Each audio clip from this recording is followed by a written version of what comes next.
இல்லாத இடத்துல தண்ணியை வரவழைக்கக்கூடிய சக்தி பெற்றவனா. அந்த காலத்தில் ராமர் ஓம் சக்தி எல்லாம் வந்து பத்திரகாளியாக போய் சண்டையிட்டு வரும்போது மண்ணை கீறினோன்னே தண்ணி வரும். அவங்க வந்து நான் வந்து இப்போ வாட்டர் லெவல் கீழே போயிட்டதுனால நான் சொல்கிற இடத்துல ட்ரில் பண்ணால் தண்ணி வரும். இது நிரூபிக்கப்பட்ட உண்மை.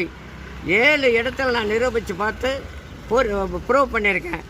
அதனால் இப்போது கவர்மெண்ட்டு வந்து இதை முன்னிலைப்படுத்தி எடுத்து கவர்மெண்ட்டு தான் நாட்டு மக்களுக்கு பாதுகாப்பு கொடுக்கறதுக்கு ஏற்பாடு பண்ணணும். அதனால் கர்நாடக கவர்மெண்ட்டுக்கு நான் போய் மனு அனுப்பியிருக்கேன். தண்ணி இல்லைன்னு கவலைப்பட வேண்டாம், நான் தண்ணி தரேன்னு. அவங்க வந்து அதை எடுத்துக்கலை. ஏன்னா ஆன்மீகம் அப்படின்னொன்னே சில பேர் சில அரசியல் தலைவர்கள்லாம் ஒதுக்கி வைக்கிறாங்க. அப்படி ஒதுக்கக்கூடாது. நமக்கு வெற்றியாக்கி தரல, அதைத்தான் பார்க்கணும். மக்களுக்கு நல்லது செய்கிற போது அதை வேண்டான்னு சொல்ல